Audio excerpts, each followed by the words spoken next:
Good morning.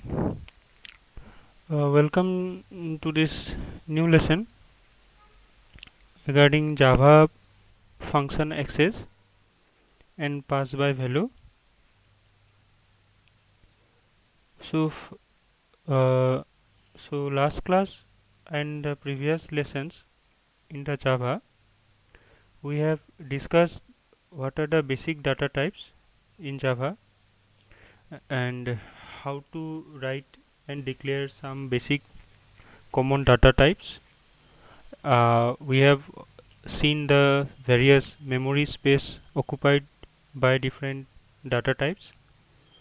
Then there was introduction about if else, how to write the if else and if else ladder, nested if else. Then there was a class related to the various operators and some examples about this use of operators.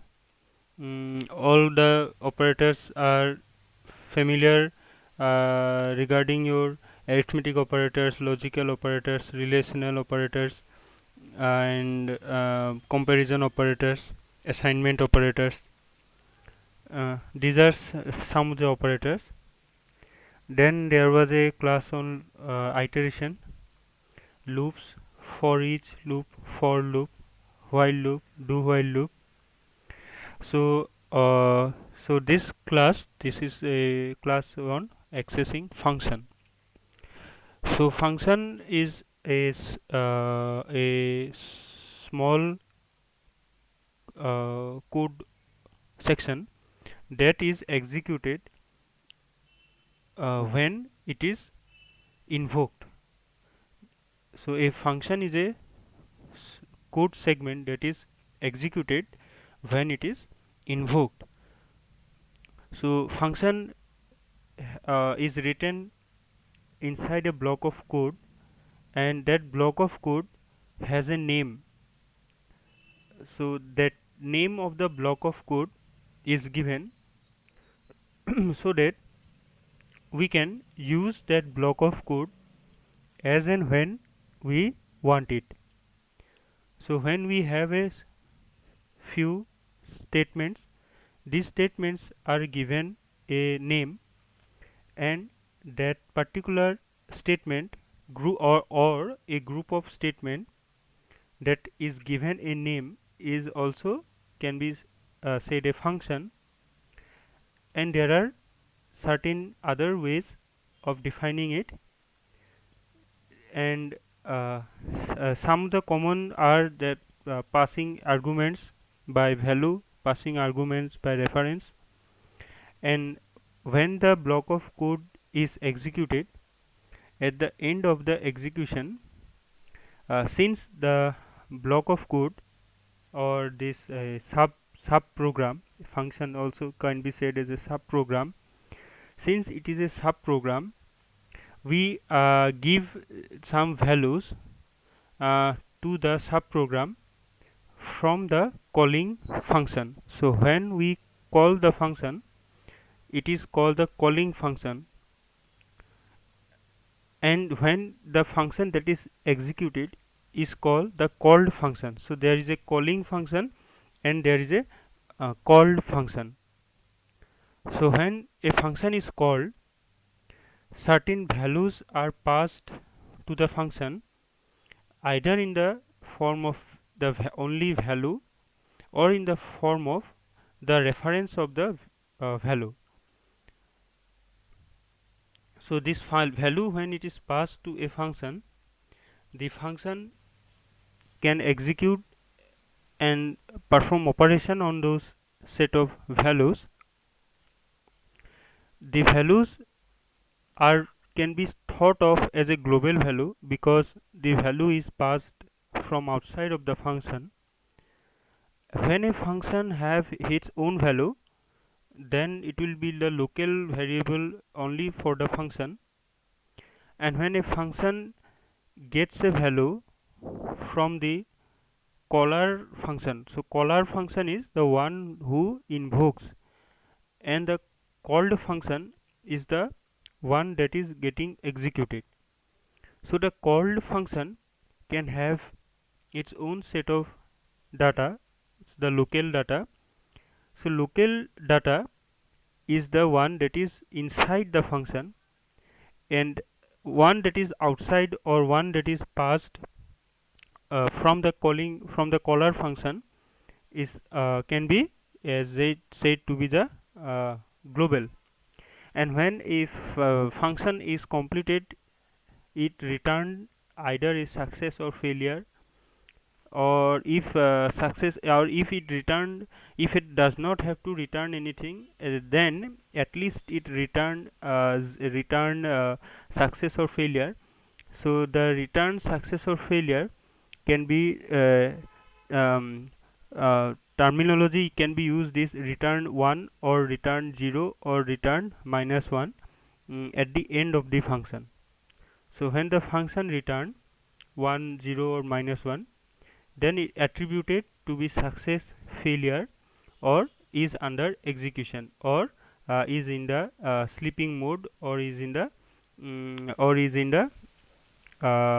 suspended. So something like that, either execute or complete or not complete, failure, not failure. So if nothing is returned by the function, if the function is not returned anything, then it is the return type is the void, so it does not return anything.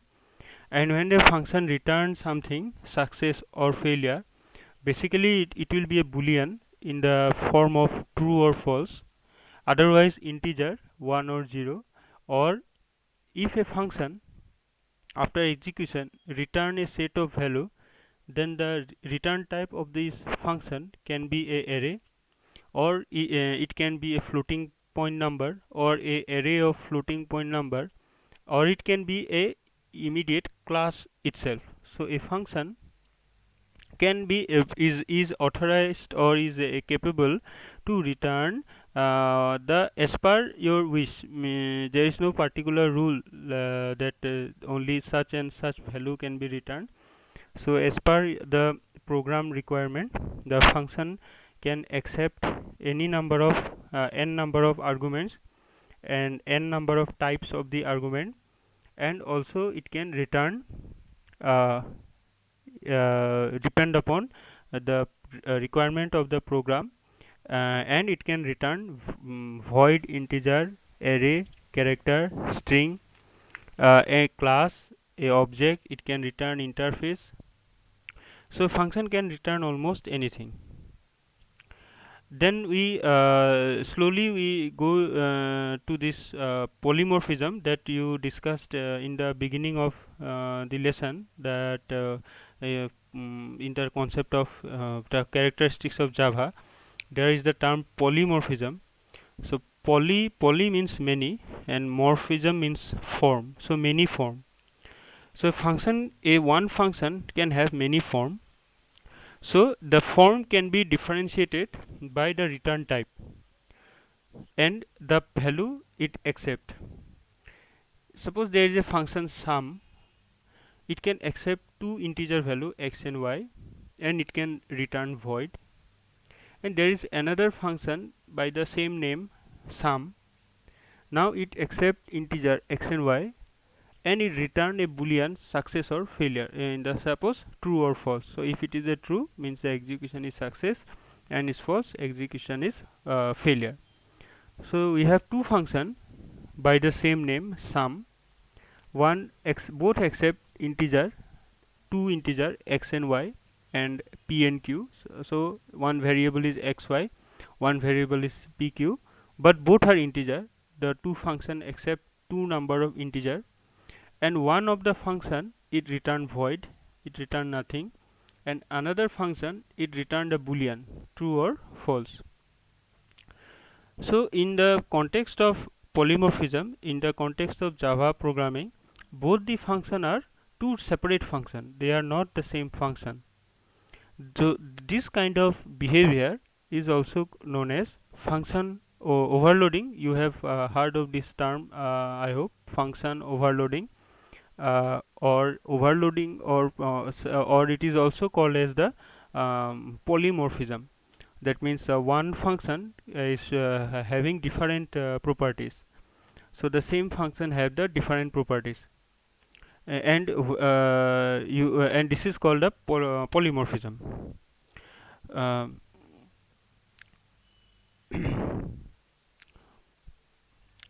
so let us see in Java what is the role of the function. In Java, a function is of the primary importance. Now Java is a class based program. And what is a class? It's a combination of it's an encapsulation of it is a abstract data type that is a that has a encapsulation of data and function together. That is the class. It's a user defined data type. Also it is called also a abstract data type, and it contains data and function. So when it contains data, your program is to be written in the function. Like in C program, always we write our program inside a function. That is default is called the main function. Default is called the main function. But some of the header file may not be written inside the function. Means if you have some header file, if you have a header file, it is not absolutely everything is not written inside a function. If there is written only inside the main function. The user write this program inside the main function, and the rest of the C library, that is the iostream .h or conio.h or stdio.h, they are not written inside the function. They are, if you open the h dot any of the .h file, iostream.h or conio.h, these are not written inside a function. They are simply a block of statements, and the entire block of statement is given a name conio.h. So everything will be executed. So when you include conio.h in your program, the preprocessor directive, so everything is included. So it is not written inside a function. But in Java, everything is written inside function. Your header file, when you import a library file in Java, how we import it? Using the import keyword. Import abc dot xyz dot pqr. So import abc dot xyz dot pqr means that pqr is inside xyz and xyz is inside abc. So inside means one class can contain another class, that class can contain another class, that class can contain another class. So ultimately the program will be contained in a class and inside a function. So function is a important part of Java. All the program is written in the function, have to be written. So here is a example of a class, and that is having a another function called my method, and it is doing a output one line.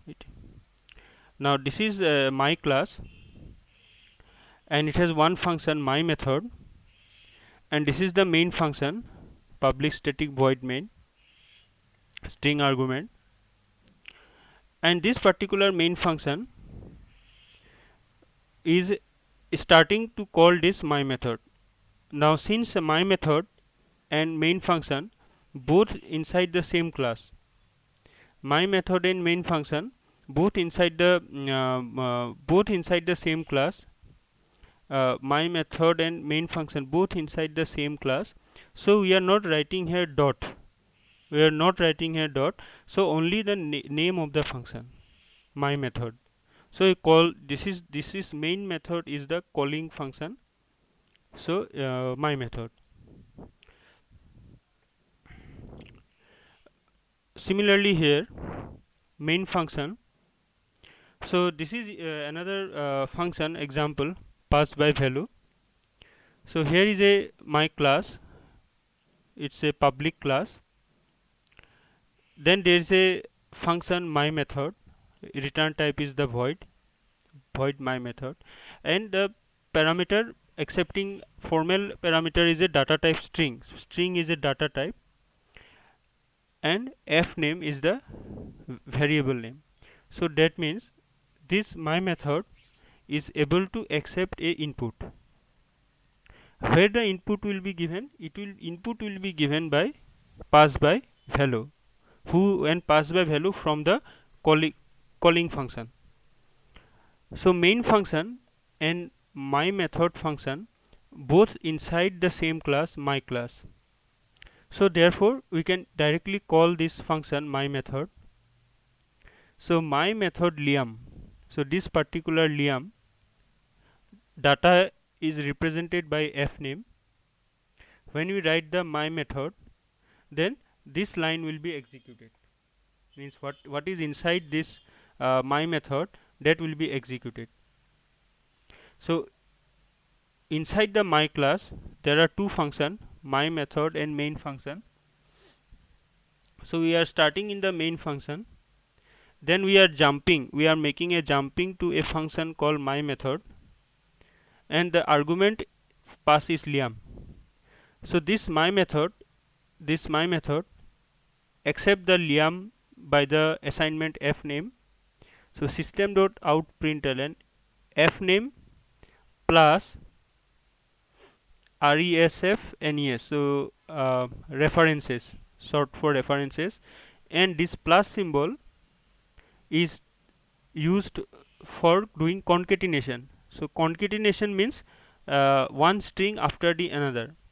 This is not a addition symbol, in Java. Plus is written for concatenation means one string after the other. Then once this output is completed, then return type is void. So return type is void. So once the liam is completed, it is going to come to the next execution, my method Jenny. So this time f name accept the parameter Jenny, and system dot out dot println f name concatenation refs nes. So what is f name? This time it is Jenny, and concatenated after the Jenny printed, it is going to print refs nes. Once the statement is completed, it is going to have no return, so return is void. So next line is going to be executed. It is going to be executing my method anja and f name concatenation refs nes. And once the anja is printed, bracket close, so this is how the output looks like. Liam refs nes, Jenny references maybe, and anja refs nes. So the data is printed first, f name, this f name, then there is a plus symbol for concatenation, then again refs nes. So this plus symbol is for concatenation.